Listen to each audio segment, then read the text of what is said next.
Kamala Harris. I told you several weeks ago she's the Spiro Agnew of the race, just a very nasty person. She really has nothing to offer the country, any more than Joe Biden does. Between the two of them, they have zero experience in the real world, zero. And they've spent their entire careers clawing their way up the political ladder and holding on to power. It's very interesting. Kamala Harris went to Kenosha, Wisconsin the other day. She met with Jacob Blake. She met with his family. She didn't meet with the ex-girlfriend who he molested in horrific ways, and you can see that on the internet. It is she who called the police to come. There was already a protective order to protect her from him, and they came there to arrest him, and for good reason, because he's a sexual predator. His father has said some truly disgusting things. He's highly anti-Semitic, anti-Christian, anti-American. And so Joe Biden praises the family. Kamala Harris praises Jacob Blake specifically. Nobody meets with the ex-girlfriend to hear what she has to say about him. Nobody.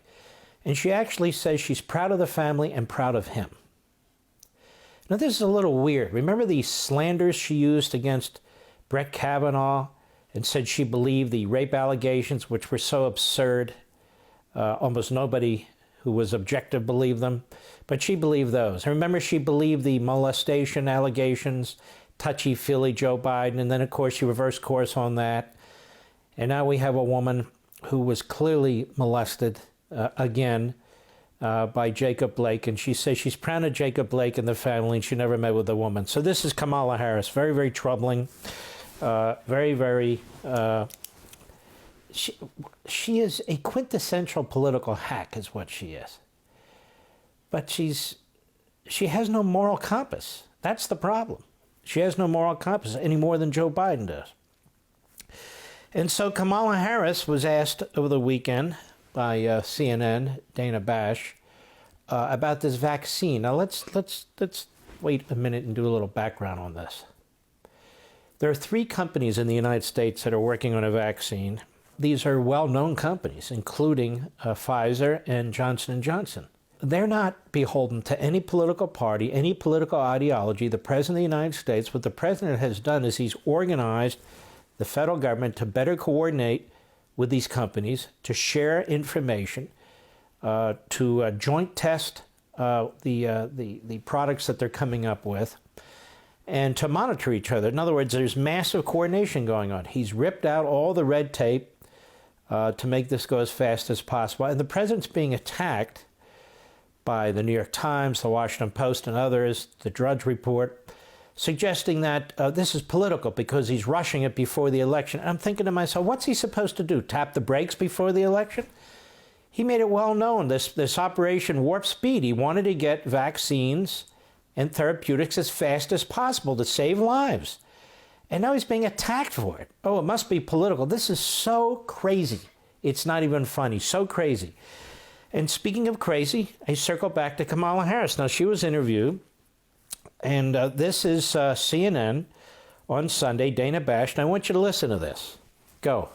President Trump has promised a coronavirus vaccine by the end of the year or maybe sooner. Would you trust that vaccine? Now, stop. Would you trust that vaccine? This is why you hate CNN and you hate the media. Would you trust that vaccine?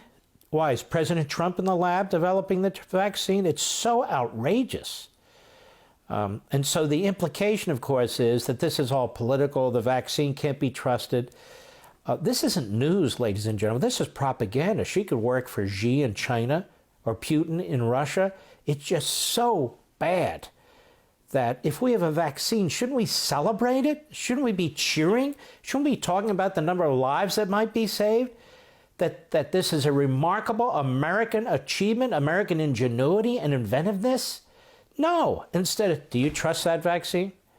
So that is a leading question, which is intended to get her hooked and to be negative about the vaccine.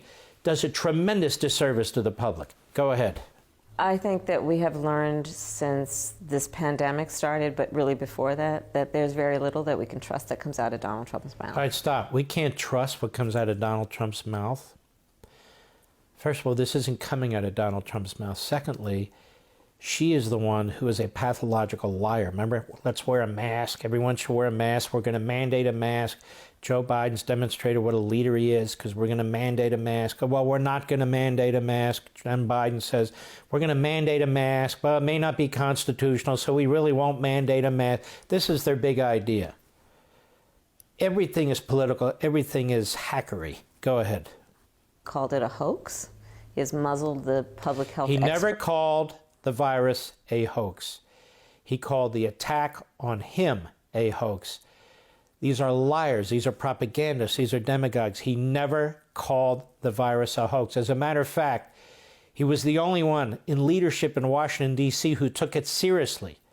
And you know by now what he did. He shut down travel between China, shut down travel between Europe and the United States, while Biden was saying nothing, while she was still focused on impeachment, while her dear friend Nancy Pelosi was in Chinatown without a mask telling everybody to join in, while Fauci was telling America, you don't need a mask, this won't be any worse than the flu.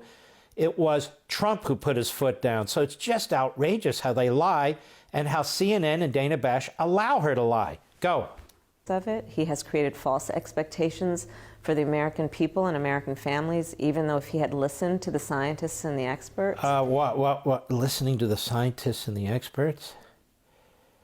Who the hell does she think is developing this vaccine?